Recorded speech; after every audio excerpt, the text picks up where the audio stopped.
बिस्मिल्लाहिर्रहमानिर्रहीम, अस्सलाम वालेकुम। प्रोग्राम ज़ेरे बहस में खुशामदीद। मैं हूँ आपका मेज़बान ज़ौक़ अहमद।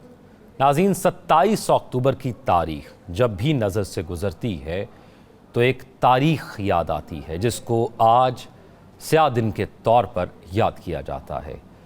ये वो तारीख़ है जब भारत ने आज के दिन 1947 को इंडियन ऑक्युपाइड कश्मीर पर कब्ज़ा किया और उस पर फ़ौज दाखिल करके उनका हक छीन लिया।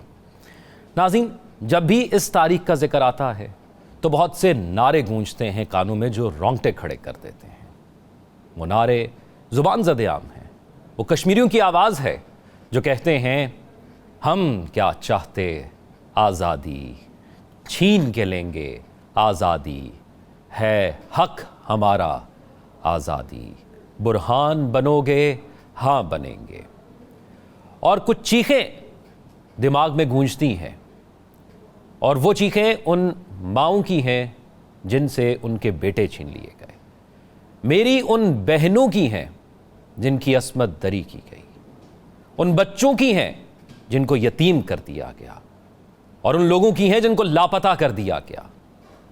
ये चीखें जब अमन के दाइयों तक पहुंचती हैं तो वो इजहार तशवीश तो करते हैं लेकिन जुल्म को नहीं रोकते।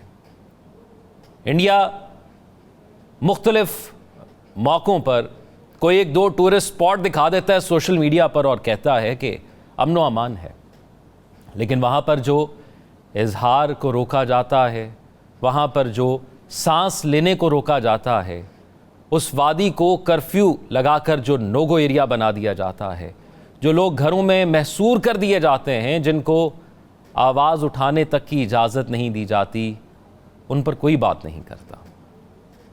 आज हम उसी दिन को याद कर रहे हैं और ये सवाल भी यहाँ पर उठाएंगे कि आखिर कब तक यौम स्याह मनाया जाएगा। अक़वाम मुत्तहिदा अब तक मसला कश्मीर पर मुतअद्दिद करारदादें मंजूर कर चुकी हैं। 1948 को अक़वाम मुत्तहिदा की करारदाद के मुताबिक कश्मीर की आज़ादी और हक़ खुद इरादियत को यकीनी बनाया गया और इसके अलावा मुतअद्दिद करारदादें। आप हर साल देखते हैं जब हम यूनाइटेड नेशंस का इजलास होता है, पाकिस्तान अपना मौक़िफ़ रखता है।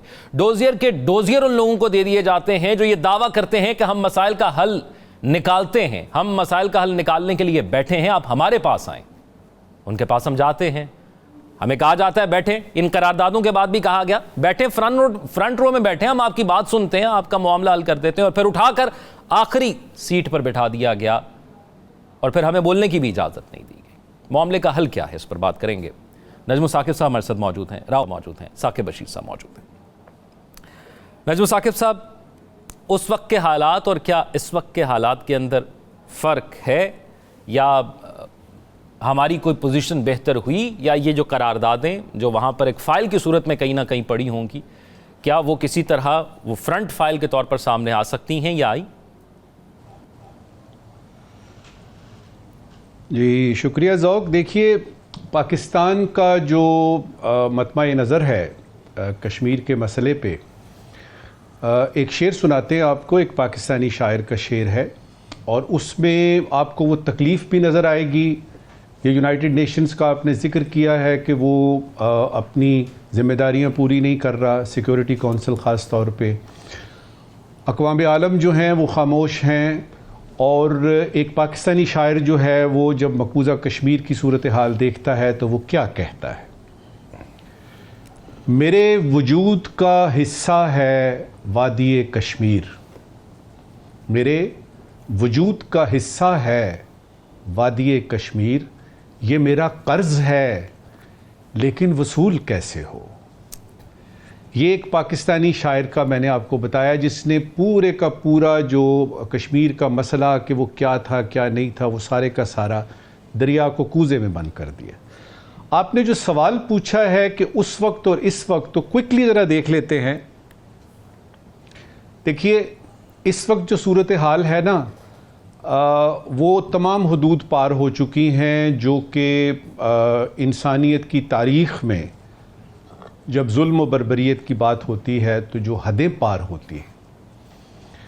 ख़ास तौर पे 1999 यानी 1989 में जब ये तहरीक शुरू होती है इंडिजिनस तरीक जो कि अंदर से आती है, और वहाँ पे फ्रीडम फाइटर्स जो हैं वो सोच लेते हैं कि बस अब नहीं। और उसके बाद से लेके अब तक आप ज़रा तादाद देखिए, कितने लोग जो हैं वो शहीद किए गए, कितनी माएँ जो हैं उनसे बेटे छीने गए, कितने बच्चों से उनके वालिदैन छीने गए, किस किस किस्म तरीके से एक्स्ट्रा जुडिशल आपकी किलिंग्स होती हैं, उधर से लाशें आती हैं और जेलम से हम उठाते हैं। आप ज़रा एक उसकी देखिए। तो एक तो ये सूरत हाल नज़र आई। टेक्निकली, सिफारती तौर पे और प्रैक्टिकली एक बहुत बड़ा स्टेज आती, एक बहुत बड़ा वो यानी इकदाम लेते हैं 5 अगस्त 2019 को, और जो मकबूजा कश्मीर की जो आइनी सूरत हाल थी वो 370 के ज़रिए उसको ख़त्म कर दिया जाता है। साथ ही 35 डाल के ये किया जाता है कि कल को अगर करवाना पड़ गया रेफरेंडम, प्लेबिसिट, ये वो, तो क्यों ना यहाँ से जो है वो हिंदू या और यानी बाकी ज़ातों के लोग वहाँ भेजे जाएं ताकि मुसलमानों की तादाद कम हो। याद रहे, ये जो बच्चे आपके देख रहे हैं इस वक्त, उनको शायद ना पता हो कि ये जो कश्मीर का मसला है ये है क्या। तो 2 मिनट में क्विकली बताना चाहूँगा जी। देखिए, पार्टीशन प्लान जिसके तहत पाकिस्तान आज़ाद हुआ और हिंदुस्तान आज़ाद हुआ, उसके अंदर ये था कि वो तमाम इलाके जिसमें मुसलमानों की तादाद ज़्यादा है वो पाकिस्तान का हिस्सा बनेंगे। कश्मीर नहीं बन सका, मकबूजा कश्मीर। उसके बाद से ये जो आपने यौम स्याह की बात की है, ज़बरदस्ती हिंदुस्तान कब्ज़ा करता है और साथ ही यूनाइटेड नेशन में भी खुद जाता है वहाँ पे अक़वाम आलम ये फैसला करती हैं कि ये कश्मीरियों पे छोड़ दिया जाए, एक प्लेबिसिट हो, एक रेफरेंडम हो, ताकि वो ये खुद फैसला करें कि उन्होंने पाकिस्तान के साथ रहना है कि हिंदुस्तान के साथ रहना है। वो प्लेबिसिट, वो रेफरेंडम इतने बरस गुजर गए हैं, अभी तक नहीं हुआ, दुनिया देख रही है। और फिर ये नहीं है कि एक दफ़ा ये हुआ, उसमें यूँ समझिए कि 48 में हुआ, 56 पे हुआ, 58 में हुआ, बल्कि 1990 में भी इसका जिक्र हुआ। और आज जब हम बात कर रहे हैं तो कश्मीर जो बहैसियत एक एजेंडा आइटम के यूनाइटेड नेशन सिक्योरिटी काउंसिल के ना सिर्फ आर्काइव्स में है बल्कि उनकी वेबसाइट पे है कि ये एक मसला है जिसका एक फाइनल सोल्यूशन होना है। ये तो हो गई इसका हिसाब किताब। अब ये है कि वो जो लाखों लोग हैं, अब मुझे ये बताइए, हिंदुस्तान कहता है ये हमारा अटूट अंग है, यानी इंटेग्रल पार्ट है। आज ज़रा देखिए तो सही वहाँ की सूरत हाल क्या है कि आपने 5, 6, 7 पता नहीं 10 लाख आपने फौजी, यानी अगर वो आपका अटूट अंग है, 1 मिनट के लिए मान भी लिया, तो आप ये जुल्म अपने अटूट अंग के साथ क्यों कर रहे हैं? अगर वो आपका अटूट अंग है तो उसमें इस तरह की सूरत हाल, जंग वाली सूरत हाल क्यों रखी हुई है? अगर वो आपका अटूट अंग है तो आपने इतने फौजी अपने भेज के उनकी ज़िंदगी, उनकी तालीम, उनकी सेहत, उनके हिसाब किताब, उनकी सोच, उसको महसूर करने का क्यों सोच लिया है? अपने लोगों के साथ ऐसा क्यों करते हैं आप? अच्छा, फिर आते हैं जी कि इस वक्त जो हम बात कर रहे हैं, तस्वीर का एक रुख ये है कि 5 अगस्त 2019 आता है, लेकिन तस्वीर का दूसरा रुख ये है कि दुनिया में एक मुल्क भी ऐसा नहीं है जिसने ये कहा हो कि जनाब अब कश्मीर आपका हिस्सा है, मकबूजा कश्मीर आपका हिस्सा। मुझे बता दीजिए किसी एक जगह से आवाज़ आई हो, यूनाइटेड नेशन से आई हो, किसी मल्टीलैटरल फोरम पे बात आई हो, इंडिया के बायलैटरल ताल्लुकात जिन दोस्तों के साथ हैं उनमें से कोई आवाज़ आई हो कि ये ठीक है जी, कश्मीर अब आपका हिस्सा है? तो कश्मीर तो वैसे ही डिस्प्यूटेड एरिया है ना जी। अच्छा जी। दूसरी बात यह है कि सिक्योरिटी काउंसिल के एजेंडे की जिस तरह मैंने बात की, एक तरफ हम देख रहे हैं कि इलेक्शन भी करवा दिए ये वो, लेकिन जिद्दोजहद जारी है जी। वो जिद्दोजहद जारी है जो कि 1989 में शुरू हुई थी, बल्कि उसमें और बढ़ावा आ रहा है। लोग शहीद हो रहे हैं और जेलें भरी हुई हैं, जो लीडर्स हैं हुर्रियत के खास तौर पे जेलें भरी हुई हैं, लेकिन लोग जो हैं वो सड़कों पे आ रहे हैं, वो घरों से आप बाहर आ रहे हैं, नारे लगा रहे हैं और तकलीफ का इजहार कर रहे हैं, चीखें मार रहे हैं, जो कि चीखें ना सिर्फ हिंदुस्तान नहीं सुन रहा, पूरी दुनिया नहीं सुन रही। पाकिस्तान का कर लेते हैं। पाकिस्तान 1999 से पहले भी और 1999 के बाद ख़ास तौर पे सिफारती, अखलाकी और सियासी, इन 3 जगहों पे कश्मीर की जो है वो सपोर्ट पाकिस्तान ने की है एज अ पॉलिसी मैटर। वो 1989 से अब तक चल रही है, कोई किसी सरे मुंह भी फर्क नहीं आया। और वो हम अभी भी यही कहेंगे कि हमारी सियासी, अखलाकी और सफारती हमायत उस वक्त तक जारी रहेगी जब तक कश्मीरियों को उनके हुकूक नहीं मिलते। अब सवाल यहाँ पे ये पैदा होता है कि कश्मीर का मसला दुनिया ने भी माना, हम भी मान रहे हैं, और अगर मैं आपको ये बताऊं कि उनके दिलों में, न्यू दिल्ली में दिलों में भी उनको पता है कि ये मसला है। वो इसलिए कि बाकी जगहों को वो क्यों नहीं कहते ये हमारा अटूट अंग है, न्यू दिल्ली हमारा अटूट अंग है, जूनागढ़ हमारा अटूट अंग है, ये आ जाके कश्मीर को ही क्यों कहते हैं? फाइनल बात देखिए, उस वक्त में और इस वक्त में फर्क यह है कि उस वक्त कश्मीर एक जमीन का टुकड़ा था और उस पर कुछ लोग थे। आज क्या है, वो एक आइडिया बन गया है। और बंदों को तो मार सकते हैं आप आइडियाज को नहीं मार सकते, और ये चीज हिंदुस्तान को अच्छी तरह से पता है। राइट राव साहब, flow of information Indian occupied Kashmir से नहीं है उस तरह के, वहां पर क्या कुछ होता है ये बहुत कम सतह पर पता लगता है। यूनाइटेड नेशंस की रेजोल्यूशन मौजूद हैं, खामोशी का जिक्र हर बार किया जाता है जब बार कश्मीर की बात आए या किसी और जगह की बात है जहां पर जुल्म हो रहा हो, हर बार वहां पर किया जाता है। ये अगर खामोशी ही रखनी है तो फिर बनाई क्यों गई है? जी बिल्कुल, जो मजालिम हैं उसके आप 7 दहाइयों से जो वहाँ पे हो रहे हैं और जिस किस्म की पाबंदियाँ कदगने रही हैं और जिस किस्म की तहरीक चली है, जितने शोहदा हैं वहाँ पे लाख से ऊपर तकरीबन, उन सब को देख के अंदाज़ा होता है कि वहाँ पे सूरत हाल क्या है। भले जितनी मर्ज़ी पाबंदियाँ लगा लें, लेकिन इदराक है, लोगों को भी पता है, दुनिया को भी पता है। लेकिन बदकिस्मती ये है कि बेहिसी जो ऐसे इश्यूज़ के ऊपर है, कश्मीर, फ़लस्तीन, इस किस्म के जितने चीज़ें हैं, तो वो उसकी वजह से ये मामलात इतना लंबा अरसा तक इस तरह से रहते हैं। जब उनका इंटरनेशनल इंटरेस्ट कोई आता है, फिर वो कोई ना कोई रास्ता निकालने की कोशिश करते हैं, फिर वो कोई ना कोई ईस्ट तैमूर भी फिर हो जाता है मसला हल, ईस्ट तैमूर का भी जब बात आती है। तो अब इशू ये है कि एक तो बड़ी बुनियादी बात इसमें यह है कि ये लॉर्ड माउंटबेटन की एक मोहब्बत थी नेहरू से, जो उन्होंने ये शरारत की जाते जाते। हालांकि एक क्लियर, जैसे नजम साहब ने बताया, क्लियर था कि मुस्लिम मेजॉरिटी के इलाके जो है प्लेबिसाइड करा लिया अब ज़्यादा से ज़्यादा वहाँ पे, तो वो अपने वो डिसाइड करेंगे लोग। इसी तरह से हुई सारी प्रिंसली स्टेट्स का 1935 से प्रोसेस शुरू हुआ, तकरीबन 1947 तक इसी तरह से हुआ है। उसके बाद फिर इस यहाँ पे भी जो हुआ एक्सेशन, जो बुनियादी तौर पे किया गया, वो तो हमला करने के बाद उन्होंने वो एक्सेशन डॉक्यूमेंट बना। उसका बड़ा मशहूर हिस्टोरियन है एलिस्टर लैम्ब, अपने बरतानवी, और उन्होंने कई किताबें लिखी हैं, पाकिस्तान इंडिया का क्लेम कश्मीर के हवाले से, फिर चीन का अक्सी चंद के हवाले से, कुछ 6-7 बुक्स हैं उनकी, बहुत मौक़िक़ हैं, बड़े, और फौत हो गए हैं पिछले साल। उन्होंने लिखी हैं, उन्होंने बड़ी वजाहत से सारी चीज़ों का लिखा है। उन्होंने कहा कि ये डेलिब्रेटली किया गया और लॉर्ड माउंटबेटन को बदनीयती नहीं थी अगरचे उसकी, लेकिन नेहरू का ज़रूर उसमें था, क्योंकि नेहरू कश्मीरी था, तो वो चाहता था कि ये हिस्सा हमारे पास रहे, लेकिन वो रह नहीं रहा था क्योंकि प्लेबिसाइड कराना पड़ना था, तो उन्होंने हमला करके उस पर कब्जा कर लिया। अब कश्मीर की अहमियत क्या है? जितनी प्रिंसली स्टेट्स हुई वो सारी लैंड लॉक थी। कश्मीर का इंटरेस्टिंगली उसका पाकिस्तान इंडिया के साथ तो है ही है, उसका चीन, रूस और अफगानिस्तान की तरफ भी एक्सेस मौजूद है, वो लैंड लॉक नहीं है। उसकी जो बेनिफिट्स हैं आगे चल के, फिर पाकिस्तान के सारे दरिया, इंडिया के सारे दरिया तकरीबन इसी एरिया से आ रहे हैं और उससे बहुत इंपॉर्टेंस हर हवाले से उसकी है। तो इसलिए वो इस शरारत जो की गई डेलिबरेटली या वैसे हुई, उसके नुकसानात मुसलसल हो रहे हैं और सबसे बड़ी रिस्पॉन्सिबिलिटी बरतानिया की बनती है इस सिलसिला में को वो इस सारी जो नाइंसाफ़ी हुई है इसको अनडू करने में अपना किरदार अदा करे। अब जो 27 अक्टूबर 1947 को जो हुआ, उससे बड़ा सानहा 5 अगस्त 2019 को हुआ जी। ये दूसरा स्टेप था उसका एक्सेशन के बाद, जिससे उसको बिल्कुल काबू, पूरी तरह कंट्रोल में रखने की कोशिश की गई। बीच में अरेंजमेंट था कि चलो ये प्लेबिसाइड हो सकता है या मामला इस तरह से हो सकते हैं। और एक और तारीखी बात आपको बताऊं, हिस्टोरिकली ये लाहौर दारुल खिलाफा जब था, रंजीत सिंह की हुकूमत थी, ये उसके अंडर थी ये सारे ये इलाके। वहाँ गुलाब सिंह उसने नॉमिनेट किया था उसका हेड उस जम्मू कश्मीर का।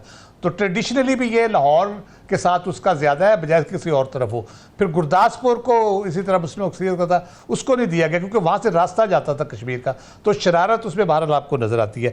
लेकिन सारी कोशिशों के बावजूद आप देखते हैं कि जो कश्मीरियों के दिल से जो है वो मोहब्बत जो है पाकिस्तान के साथ मुंसलिक होने की, इल्हाक करने की, वो ख़त्म नहीं कर पाए। तहरीक भी चली है इनकी, बहुत से मजालिम हुए हैं जैसे शहादतों का बताया आपको, और हालिया इंतखाबात जो हुए हैं अगरचे वो कंट्रोल्ड उनके हैं, उसने एक बार फिर साबित किया है कि लोग नहीं मान रहे, कश्मीरी नहीं मान रहे। और ये बात दुरुस्त है कि जो नज़रिया है वो आप कभी दफन नहीं कर सकते। पाकिस्तान के पास एक अपॉर्चुनिटी है, 2025 जनवरी से वो नेशनल सिक्योरिटी काउंसिल का 2 साल के लिए मेंबर बनने जा रहा है, और बहुत इंपॉर्टेंट प्लेटफॉर्म होता है। एटलीस्ट अपनी आवाज़ मुसलसल कश्मीर के हवाले से उनको वहाँ पे उठाते रहना चाहिए। बाकी होगा तो वैसे ही, जैसे मैंने पहले कहा, जब इंटरनेशनल कुव्वतों की अपनी को ज़रूरत होगी तो शायद ठीक है, लेकिन पाकिस्तान के पास जो मौके आ रहे हैं उसका फ़ायदा उसको उठाना चाहिए। साकिब बशीर साहब, ह्यूमन राइट वायलेशंस की अगर हम कश्मीर के हवाले से बात करें तो शायद इस प्रोग्राम का वक्त खत्म हो जाएगा और वो वायलेशंस हम गिनाते रहेंगे। ये वायलेशंस उनको क्यों नहीं नज़र आती जो सियासी मामलात पर तो बोल पड़ते हैं मुल्कों के, जिसको हमने कल भी अपने प्रोग्राम में डिस्कस किया कि ममालिक के सियासी मामलात के हवाले से बोलते हैं, लेकिन ये जो ह्यूमन राइट्स वायलेशन असल सतह पर हो रही हैं उस पर खामोशी रहती है। जी बिल्कुल, जो इंसानी हुकूक की जो खिलाफ वर्जियाँ जिस लेवल की हो रही हैं, मेरा ख्याल में वो अल्फाज में उनको जो है बयान नहीं किया जा सकता। ये 2016 में जब बुरहान वानी शहीद हुए और उसके बाद बड़े पैमाने पर वहाँ पे एहतजाज भी हुआ और जो भारतीय अफवाज हैं उनकी जानिब से क्रैकडाउन भी किया गया और उसमें पैलेट गन का इस्तेमाल किया गया। पाकिस्तान ने उसको आलमी सतह पर इस मामले को बहुत बड़े लेवल पर उठाया कि बड़ी अजियतनाक ये जो है वो काम किया जा रहा था भारत की जानिब से। कश्मीर में पैलेट गन का इस्तेमाल किया गया, लोगों की जो बेनाई है वो चली गई और ये काफ़ी अरसे तक रहा और वहाँ पर बहुत ज़्यादा गिरफ्तारियाँ भी हुई और लोगों पर टार्चर भी किया गया।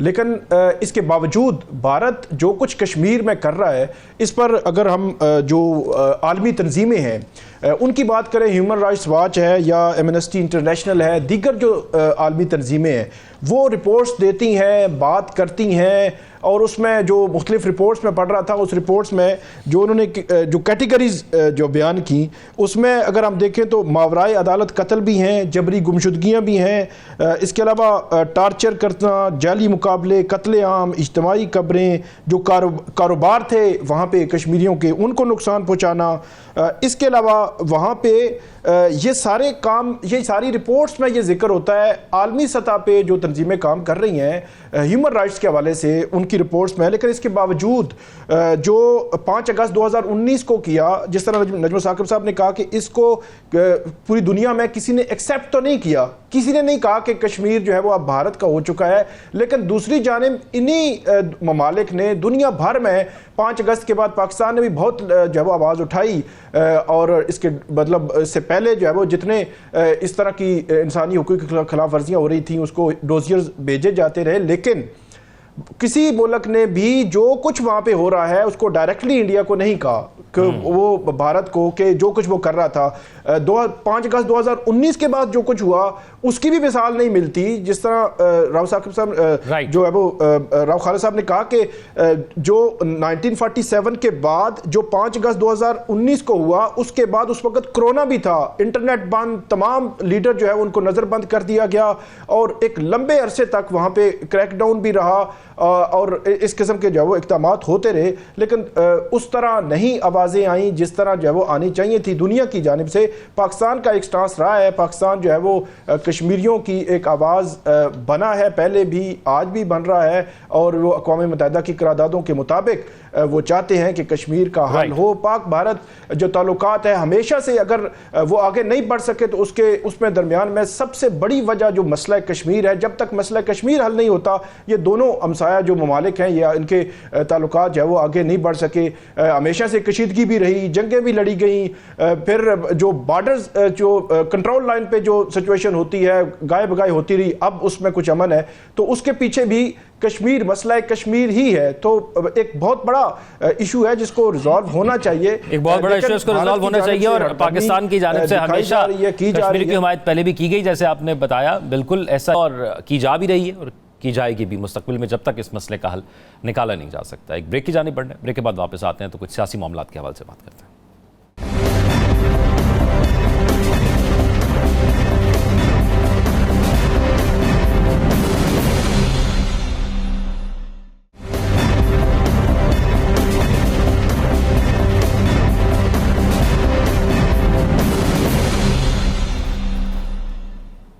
ब्रेक के बाद खुशामदीद नाज़रीन। 26वीं आईनी तरमीम की बहस तकरीबन 1.5 महीना जारी रही। अब ये 26वीं आईनी तरमीम जब मंजूर हो गई है तो उसके बाद अब कुछ उसके आफ्टर शॉक्स भी नज़र आ रहे हैं, कुछ पार्टीज़ के अंदर जो सियासी मामलात हैं वो भी नज़र आ रहे हैं।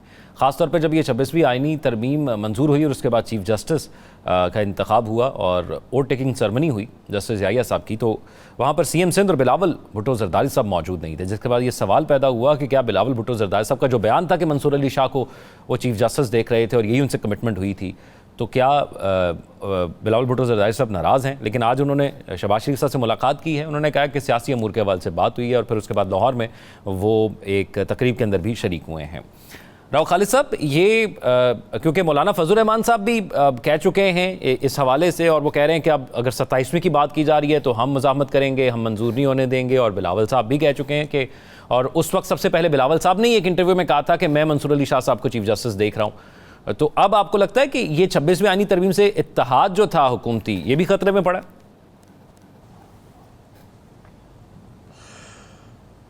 इत्तेहाद ऐसा सच खतरे में नहीं है, क्योंकि इत्तेहाद इनकी मर्ज़ी से थोड़ी है कि वो खतरे में पड़ जाएगा। जब खतरे में डालना होगा मैं डाल दूंगा उसको, ये तो मेरे इख्तियार में, इनके इख्तियार में तो कुछ नहीं है इस इत्तेहाद के हवाले से। ये तो वो कह ले कि एक शख्स के खौफ से इकट्ठे हैं, जब तक वो खौफ मौजूद है ये एक दूसरे को जफ्फा डाल के बैठे रहेंगे ताकि अकेले हुए तो फिर वो शख्स आगे कहीं नुकसान ना पहुंचाए इनको। तो वो बाहर अपनी जगह पे मौजूद है। जहाँ तक बिलावल साहब की बात है, आज उनका मैंने बयान सुना कि जी वीकेंड था तो इसलिए मैं नहीं गया तकरीब में, तो वो कहते उजरे गुनाह बदतर अज़ गुनाह। तो आप जब 26वीं तरमीम के लिए तो आपने वीकेंड क्या दिन देखा, ना रात देखी, ना वीकेंड देखा, ना जुमा देखा, ना इतवार देखी, तो आप तो मुसलसल एक्टिव थे माशाल्लाह, और अच्छी बात है, होना चाहिए, सियासी लीडर को ऐसे ही होना चाहिए। तो ये क्या बात हुई कि जब एक इतना अहम आपकी तरमीम के नतीजे में एक वाक़या हो रहा है, कितनी अहम पोजीशन पे जस्टिस याहिया आफरीदी नामजद हुए हैं और वो ओथ उठा रहे हैं और आपके वालिद साहब उनसे ओथ ले रहे हैं, तो वो एक फैमिली फंक्शन के तौर पे उसमें चले जाते। तो मुझे समझ नहीं आई, चीफ मिनिस्टर क्या वो भी वीकेंड पे गए हुए थे और गवर्नर सिंध भी वीकेंड पे गए हुए थे। तो बहरहाल ठीक है, हम मान लेते हैं वो कह रहे होंगे। और उनकी जो मीटिंग है बुनियादी तौर पे वो 27वीं तरमीम की बात की जा रही है। गवर्नर पंजाब को लेके गए, मेरा ख्याल है इनका जो पहले से जो मामला चल रहा है पंजाब में शेयर के हवाले से और चीज़ों के हवाले से, जो पोस्टिंग ट्रांसफ़र और बाकी मामला फंड्स की, ये उस पर ज़्यादा उस पर होगी, अदरवाइज़ तो नहीं होगी। जहाँ तक मौलाना की बात है, ऑब्वियसली मौलाना आखिरी वक्त तक वोट तो उन्होंने दिया, बड़ी खुशदिली से दिया। उससे पहले तक तो वो बहुत ही अपसेट लग रहे थे सारी सूरत हाल से, चाहे उनके अपने मेंबरान के अगवा के हवाले से इल्ज़ामात हों या प्रेशर और किस्म के जो थे उन पे जो बात करते थे, वो काफ़ी अपसेट थे और कोई बहुत ज़्यादा खुश नहीं नज़र आए कभी भी।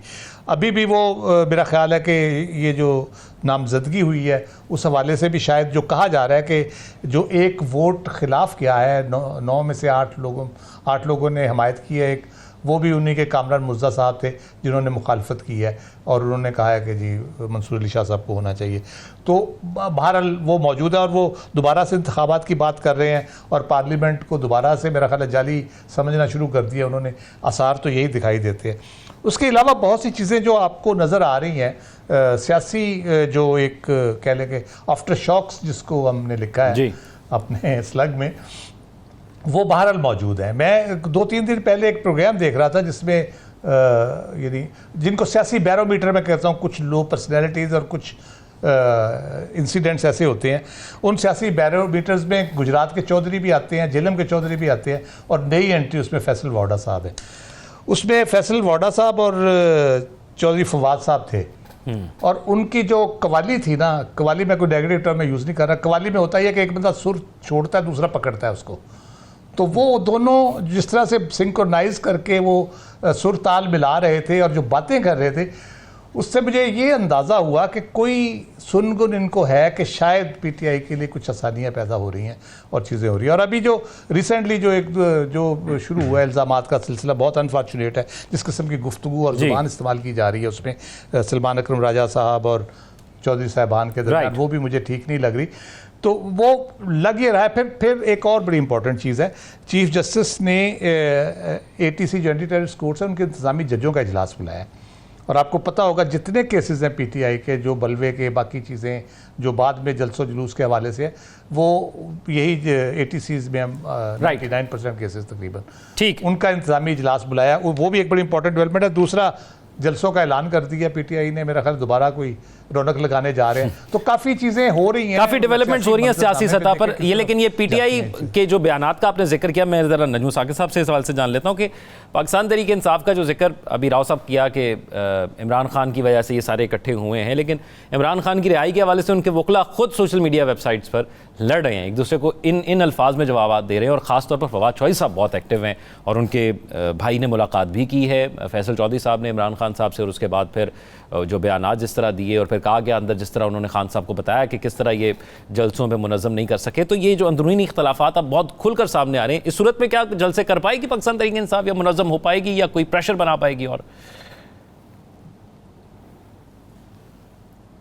ज़ौक पीटीआई को जो नुकसानात होने थे, ख़ास तौर पे ये जो मुंतज हुए हैं इस पे कि उनके अपने बंदों के बारे में शो कॉज नोटिस इशू हो रहे हैं, इन फाइटिंग है, अंदरूनी खलफशार है, जिस तरह ये ज़ैन कुरैशी साहब का हमने देखा, बड़े अहम लीडर थे ये, लेकिन वो अभी इस्तीफ़ा दे दिया उन्होंने कि जी मैं डिप्टी पार्लिमानी लीडर आज से नहीं रहूँगा।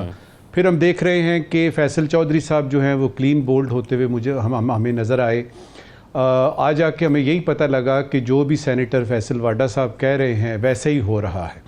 मेरे सामने एक लिस्ट पड़ी है, क्विकली मैं बताऊंगा कि ये जो आफ्टर शॉक्स की जो हम बात कर रहे हैं कि तरमीम के बाद जो सूरत हाल, और ख़ास तौर पे पीटीआई के एंगल से इत्तेफाकात की एक भरमार है।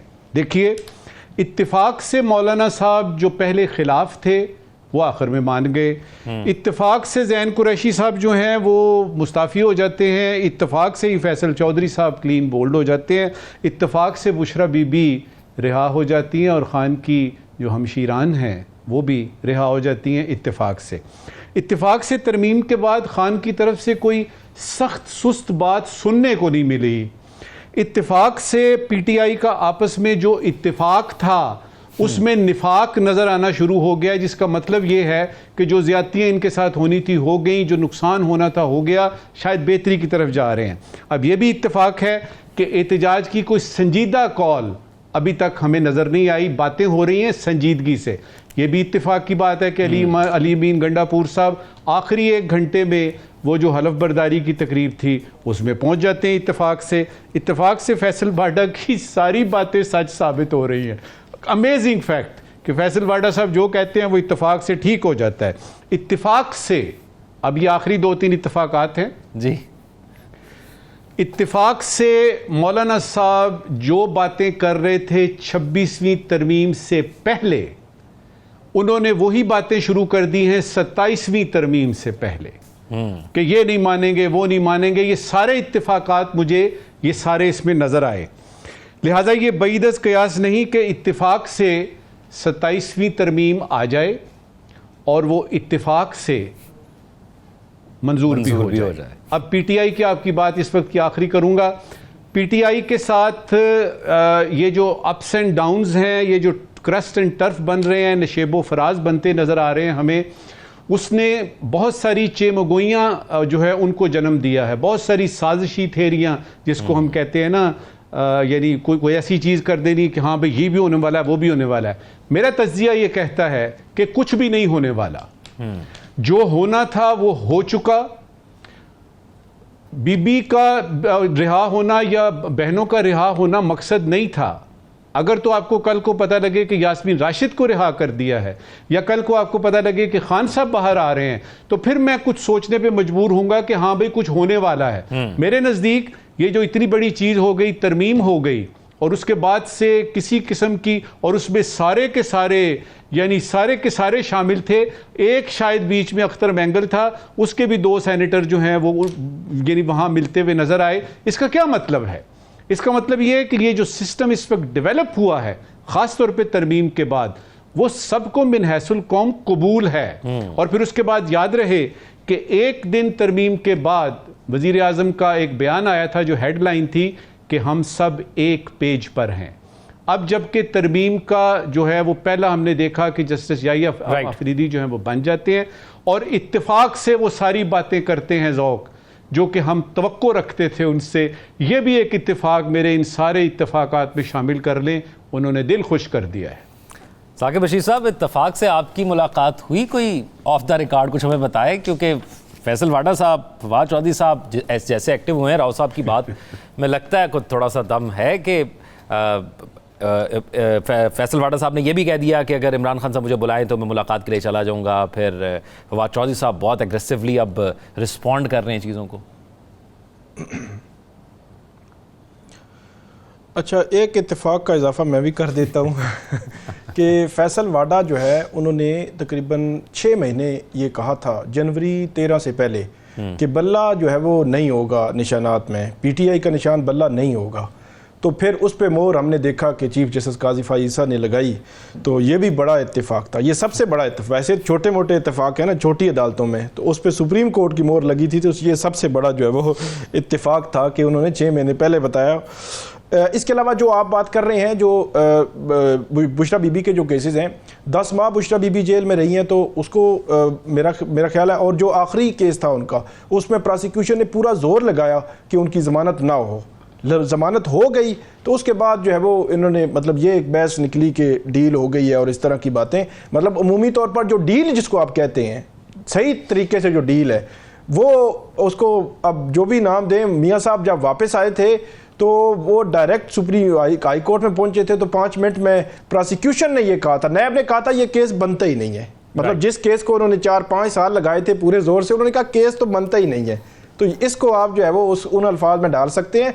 बाकी हुई या नहीं हुई, हम उस तफसील में नहीं जाते। बाकी जो अलीमा और उज़मा की जो ज़मानतें हुई हैं, वो ज़मानतें ऑलरेडी को अक्यूज़ की जो ज़मानतें कानून है हो जाती हैं, तो उनकी ज़मानतें होनी ही थी, उसमें कोई मतलब ऐसी बात ही नहीं थी। बहरहाल उनकी ये मेहरबानी कि इनको किसी और केस में गिरफ्तार नहीं किया, ये बहरहाल क्रेडिट है, या उनको रिहा करने में उन्होंने जो है वो मदद की उनकी।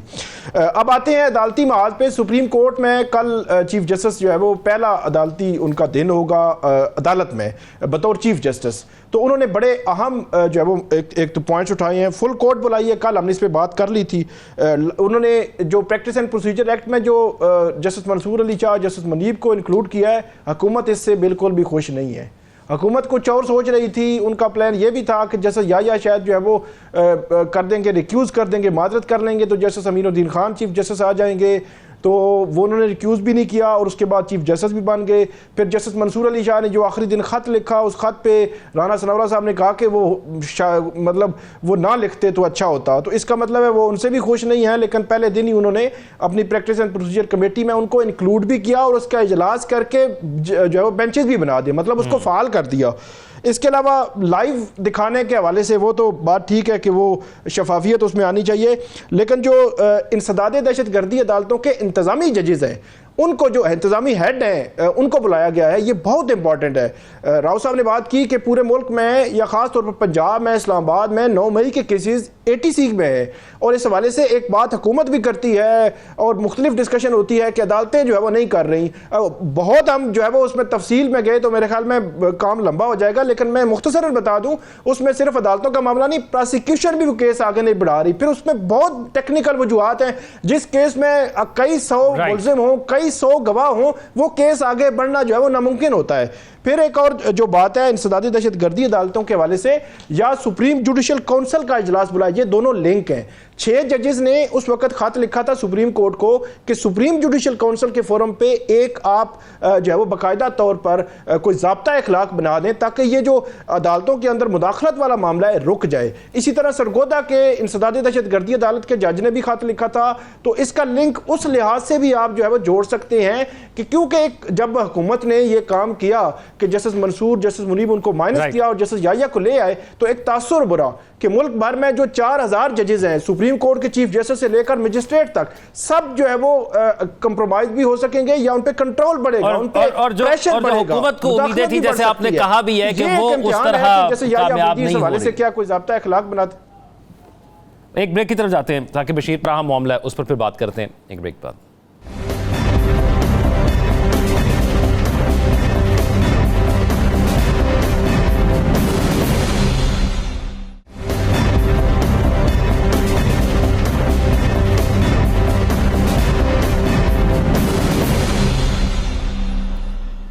ब्रिक के बाद खुशामदीद नाज़रीन। एक मामला है कि ब्रिक्स का इजलास हुआ है और ब्रिक 2001 में 4 ममालिक का मुखफ़फ़ के तौर पर बनाया गया था, जिसमें रूस था, इंडिया था, चीन था और ब्राज़ील था। और फिर साउथ अफ्रीका इसमें बाद में 2010 में शामिल होता है। और ये इत्तेहाद ये है कि जो ममालिक उस वक्त मौशी तौर पर तरक्की कर रहे थे, 2050 तक वो लीडिंग ममालिक हो जाएंगे और ये इसलिए इत्तेहाद बनाया गया था ताकि मौशी तौर पर इसमें देखा जा सके। तो नजमुल साकिब साहब, क्या समझते हैं कि ब्रिक्स में इस बार न्यू क्या हुआ है और हमारे लिए इसमें क्या है? देखिए, हमारे लिए तो ये है कि अल्लाह करे पाकिस्तान की जो है वो मेंबरशिप हो जाए और 2025 यानी अगले साल ब्राज़ील में होनी है। ये ब्रिक्स का नेक्स्ट सेशन होगा इंशाल्लाह समिट का। उस तक हो सकता है कोई आपको कोई अच्छी खबर शायद मिल जाए। अगर ऐसा हो गया तो अच्छा होगा। जहाँ तक इस यानी समिट का ताल्लुक है तो दो बड़े, मैंने उसका ये जो 32 सफ़ात की डिक्लेरेशन आई है ना जी, ये वो समिट है जिसका इन्होंने रखा था जी कि टू स्ट्रेंथन मल्टीलैटरलिज्म, यानी मल्टीलैटरलिज्म को स्ट्रेंथन करना इस समिट की थीम थी। 32 सफ़े की डिक्लेरेशन मैंने पढ़ी और उसके बाद मुझे 2-3 इसमें से टेक अवेज नजर आए जो कि एक्चुअली हुआ। बाकी तो ये होता है ना, इस चीज़ का नोट लिया, इसको ये होना चाहिए, इसको वो होना चाहिए। सबसे पहले ये है कि पेमेंट मैसेजिंग सिस्टम जो है, रूस का प्रपोजल था कि ये जो स्विफ्ट सिस्टम है, क्योंकि रूस को बैन किया गया वहाँ पे, तो उन्होंने कहा जी कि आप इसकी जगह पे ब्रिक्स का अपना कोई इसका मैसेजिंग सिस्टम जो है वो करें, जो कि माना गया। फिर उसके बाद बार्टर सिस्टम के बारे में बात की रूस ने, क्योंकि डॉलर से जान छुड़ानी है और उनको और भी मुसीबतें हैं। और उसमें हमने पाकिस्तान का भी नाम पढ़ा कि कोई अजनास वगैरह जो है ना, ख़ास तौर पर एग्रीकल्चर सेक्टर में। तो ये तो दो हो गए रूस के प्रपोजल जो माने गए। चीन ने बताया कि ब्रिक्स एक बड़ा संजीदा फोरम है और अगर दुनिया में किसी भी मुल्क को कोई प्रॉब्लम है तो हम मौजूद हैं, यानी चाइना मौजूद है। दो इसके अलावा और बड़ी इंपॉर्टेंट बातें इसमें सामने आई कि टर्की अगर मेंबर बन जाता है तो वो यूरोप का पहला मुल्क होगा जो कि इस ग्लोबल साउथ वाले एरिया में आएगा। ये एक बहुत बड़ी डेवलपमेंट होगी, ये पूरे वेस्ट के लिए और ग्लोबल नॉर्थ के लिए एक लम्हा फिक्रिया है। दूसरी सबसे इंपॉर्टेंट बात ये हुई कि चीन और इंडिया ने, यानी प्रेसिडेंट शी जिनपिंग ने और नरेंद्र मोदी साहब ने एक मीटिंग की और उसमें ना सिर्फ बर्फ़ पिघली बल्कि उस बर्फ़ का पानी बना, पानी गिलास में पिया गया और आइंदा की सूरत हाल बताई गई कि जी हम इसको, तो लगता यही है कि यानी इंडिया ने को थोड़ा सा अपने आप को झुकाया है, जिसकी वजह से चीन ने कहा है कि खैर है। आखिरी बात, ब्रिक्स आई थी इसलिए कि वर्ल्ड बैंक और IMF को जो है वो जान छुड़ाई जाए, डॉलर से जान छुड़ाई जाए। ये तो नहीं कर सके, लेकिन इसकी प्रोग्रेस जो है आहिस्ता है, लेकिन जाने वाली है बहुत आगे तक। ठीक है, आगे तक जाने वाली। राव खालिद साहब, क्योंकि पाकिस्तान को उम्मीद है, जिस तरह नजमुल साकिब साहब ने कहा कि अल्लाह करे पाकिस्तान इसका मेंबर बन जाए अगली बार में जब ये समिट होती है, तो पाकिस्तान के लिए कितना अहम हो सकता है ये? बहुत अहम है। ये तो फ्यूचर के फोरम्स है, ब्रिक्स हो गया, SCO हो गया, ये वो फोरम्स है जो एक ग्लोबल साउथ का ब्रिक्स जैसे कहा नजमुल साकिब साहब ने, ये है और बहुत पावरफुल फोरम है, नो डाउट। और नए इक़्तिसादी निज़ाम की बात की, बैनुल अक़वामी इक़्तिसादी निज़ाम जो है उसमें ख़ास तौर पे वो बात करते हैं जो छोटे मुल्क कर्जे में दबे हुए हैं और वो दे नहीं सकते, उनकी डेवलपमेंट इम्पैक्ट होती है, तो उनके हवाले से भी बात करते हैं। फिर डीडॉलराइजेशन की बात करते हैं। फिर सबसे इंपॉर्टेंट बात जो पुतिन ने की इस में, उसने कहा कि जी हम न्यू वर्ल्ड ऑर्डर लेके आएंगे, क्योंकि पहला वर्ल्ड ऑर्डर जो था वो कैओस का बायस बना है और दुनिया में जंगों का बायस बना है। हम एक पुरअमन दुनिया के लिए नया वर्ल्ड ऑर्डर लेके आएंगे। तो उस हवाले से इसके एम्स और ऑब्जेक्टिव्स बहुत आगे के हैं और ये आगे तक जाएगा। और दूसरी जो अहम बात जो मेरा कंसर्न है वो ये कि इस इजलास में पाकिस्तान नहीं था, ना पाकिस्तान को दावत दी गई, ना पाकिस्तान ने शिरकत की। और सुना है भारत ने कोशिश की है कि नए मेंबर्स ऐड ना हों, जबकि ये फोरम जो मल्टीलैटरलिज्म की जब बात करता है तो होंगे नए लोग, रुकावट डालने की कोशिश की जा रही है। हमने बड़ा लेट इनिशिएटिव लिया और हमें थोड़ा सा उसकी वजह से प्रॉब्लम हो रही है। मेरा ख्याल है पाकिस्तान शायद मेंबर तो बन जाए, लेकिन थोड़ा जोर लगा के रखना चाहिए और कोशिश करते रहना चाहिए ताकि ये मामला जो है ना वो बेहतर से बेहतर हो सके। राइट। और दूसरा इसमें जो डीडॉलराइजेशन वाला वो है वो हमें बहुत सूट करता है, क्योंकि डॉलर के नीचे तो हम पिस के रह गए हैं। जी साकिब बशीर साहब, मगरबी ममालिक के साथ क्या सलूक रवा रखा जाए, ये भी एक बुनियादी चीज़ है जो इसमें डिस्कस होती है। तो आप क्या समझते हैं? एक तो ये और भी फॉरम्स हैं, SCO का जिक्र किया गया, फिर ब्रिक्स का जिक्र किया गया, बड़े अहमियत के हामिल हैं। चैलेंजेस क्या हो सकते हैं? चैलेंजेस तो वो मगरबी मॉडल के एक मुतबादल के तौर पर इसको जो ब्रिक्स को पेश किया जा रहा है, जिसमें डॉलर की जो अजारादारी है वो ख़त्म करने या जो करेंसी है मुश्तरका जो करेंसी मुतारफ़ कराने का जो इसमें कोशिश की जा रही है। तो मेरा ये ख्याल है कि मगरबी ममालिक इसको शुरू में जब 2006 में ये ब्रिक्स बने तो उस वक्त जो नकाद कह रहे थे इसको गैर आम एक फोरम जो समझा जा रहा था, लेकिन आहिस्ता आहिस्ता इसने जो है वो अब ज़ोर पकड़ा है और एक मुतबादल मॉडल के तौर पर सामने आ रहा है। फिर नए मेम्बरान अभी भी शामिल हुए। पाकिस्तान के हवाले से भी बात जो है वो अगर होगी तो ये भी ये वो आया है कि इंडिया की तरफ से ये इशारा भी दिया गया कि आइंदा से अगर कोई भी मेंबर शामिल हो तो इत्तेफाक राय से हो, तो फिर पाकिस्तान की जो शमूलियत है वो इंडिया की इनपुट भी उसमें होगी। फिर इंडिया और चाइना के दरमियान अभी इजलास से पहले जो पेट्रोलिंग के हवाले से भी मुआहिदा हुआ, तो ये एक मुतबादल मॉडल है जो डॉलर के जो वो उसके मुकाबले में करेंसी भी लाना चाहते हैं, तजारत भी की जा सकती है, या अगर कोई ऐसी मुश्तरका करेंसी आती है तो उसका फ़ायदा मुस्तकबिल में पाकिस्तान को भी हो सकता है। जो पाक ईरान जो गैस है, तेल की अदायगियों के हवाले से इस करेंसी को इस्तेमाल किया जाए, अगरचे इसमें इशूज़ होंगे बैंकिंग सेक्टर में या मुख्तलिफ जगहों पर, फिर ज़्यादातर ममालिक जो इसका हिस्सा है वो डॉलर में उनकी जो सारी मईशत जो है वो उस पर बेस करती है। इश्यूज़ तो उस पर बहुत ज़्यादा होंगे, आहिस्ता आहिस्ता इसकी जो प्रोग्रेस है ऐसे लगता है कि वो हमें नज़र आएगी। जी राइट। नजम साकिब साहब, आज के सवाल। जी शुक्रिया ज़ौक। एक ज़रूरी सवाल है और एक गैर ज़रूरी सवाल है। पहले ज़रूरी सवाल। जी, इंतहाई मेहनत के बाद बिलाखिर आइन में तरमीम कर दी गई। उम्मीद करते हैं कि इन तरमीम से अवाम के बहुत सारे मसाइल हल होंगे। ज़रूरी सवाल ये है कि बहसियत मजमूई आईन पाकिस्तान पर इज्तमाई तौर पे अमल दरामद का प्रोसेस कब शुरू हो रहा है? राइट।